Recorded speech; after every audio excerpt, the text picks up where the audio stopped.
What's good, YouTubers and YouTubettes?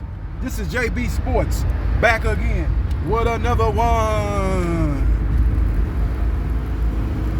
Got a very important lightweight matchup going down Friday on the Zone. I think it's going down on the West Coast in California. I think it's Indio, California, but it might be another location in California. I know it's going down in the great state of California. Now, this matchup is very important to the landscape of the lightweight division. The winner of this fight will be in prime position to take on WBC lightweight champion Devin the Dream Haney. Now,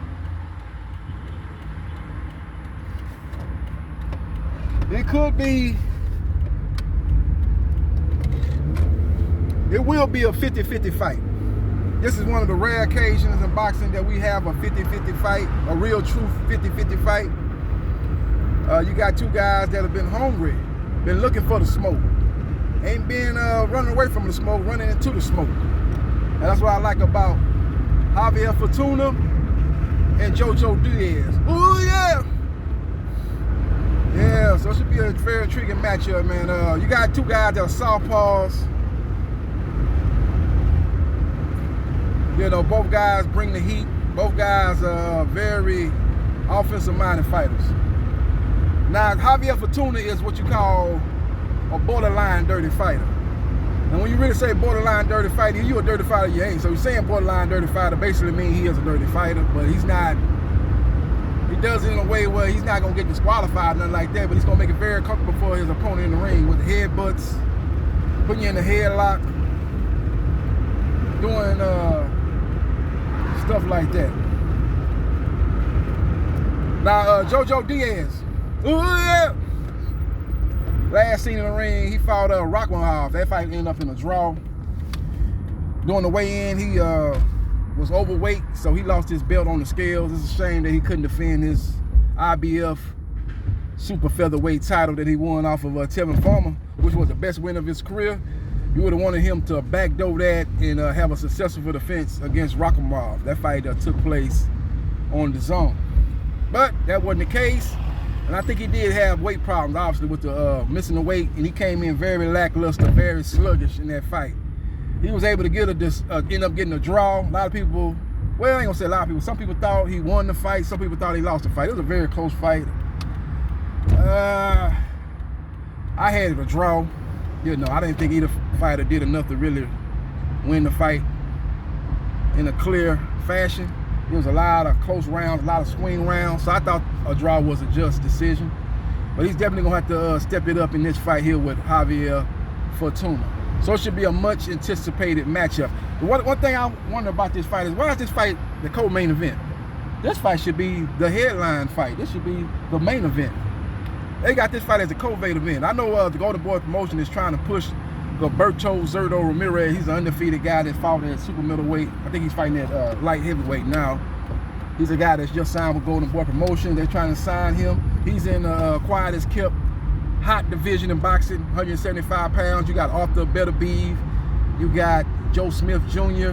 You got Demetrius Bivol. So that's a pretty hot division right now. You got some glamorous fights that Gilberto Ramirez could get lined up for if he's successful against Sullivan Barrera. He's already said going into this fight, if he gets to win over Barrera, that he would like to take on Demetrius Bivol. So that's a fight that could definitely take place.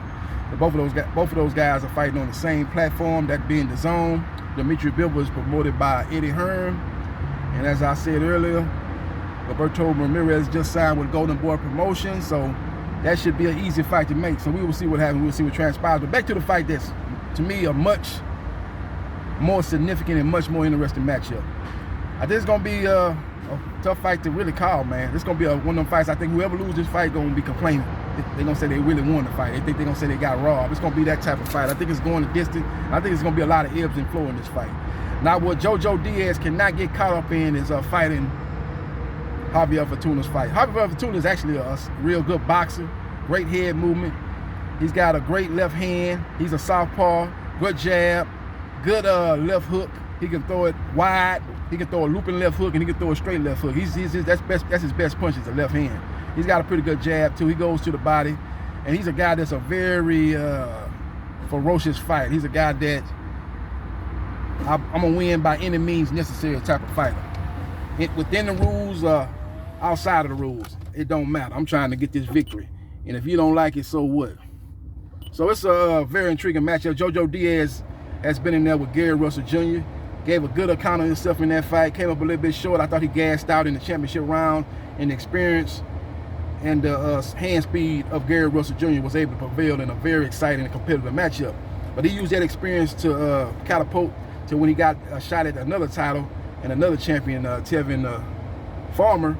He was able to use those experiences and come out on top, as Tevin Farmer didn't have the power or quite the hand speed to keep JoJo Diaz off of him. And JoJo Diaz did a good job of really outboxing Tevin Farmer at times, which surprised many going into that fight. So he's shown that he can do both things. He can box and he can bang, and he can be the pressure fighter. He can fight in the middle rings, skill for skill. So it's going to be a very, very interesting matchup. So can Javier Fortuna. He's a guy that can box and he can brawl and he can get, you know, dirty too at times. So it's a close fight. It's a hard fight to call, man. I just think that this is a Golden Boy promoted card. I think JoJo Diaz probably going to end up getting a decision, a very close and competitive fight.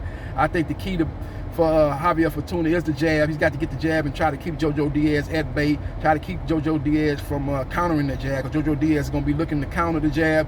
Javier Fortuna is a guy that does a great job of punching with you, so when JoJo Diaz is throwing his punches, he's got to be very careful, because Javier Fortuna's got a vicious left hook and a vicious straight left hand, and if he catches JoJo Diaz with the punch and he doesn't see that punch, he could very well drop JoJo Diaz. JoJo Diaz is a guy that's a very sharp, thudding puncher, but he doesn't have a one knockout power. But that guy has, you know, he has thump. Put it like that. He has thump. He kind of reminds me in a way of Canelo Alvarez, as far as he don't have that one punch power, but when he throws punches, you hear the sound of his punches. It's a different sound when he's throwing punches. It's a very loud, thumping bass sound when he throws punches. I kind of noticed that in the Gary Russell Jr. fight. So he's a guy that's a different type of puncher, man. You've got to respect his power. So it should be a very, very interesting matchup. Again, I like JoJo Diaz to win a very close decision. Maybe a decision that many people think Javier Fortuna win, but he is not the house fighter. He's a guy that's coming over from the PBC fighting on a Golden Boy promotion card. So he needs to know that going in. He needs to be more aggressive and look to drop and stop JoJo Diaz, so he can definitely get the win and move on to fight Devin the Dream Haney. The winner of this fight is in line to fight Devin the Dream Haney. I think that'll be the next fight going down in the fall of 2021 or early winter of 2021, and that would be a mouth-watering and a much anticipated matchup in its own right. Let me know your thoughts. Who you like in this matchup? You like JoJo Diaz, who I like in a close decision, or do you like Javier Fortuna in a close decision, or do you like either fighter by knockout? Let me know your decision in the comments section, and hit the like button if you like the content of this video, and subscribe to JB Sports, the man, the myth, the legend, and I holla.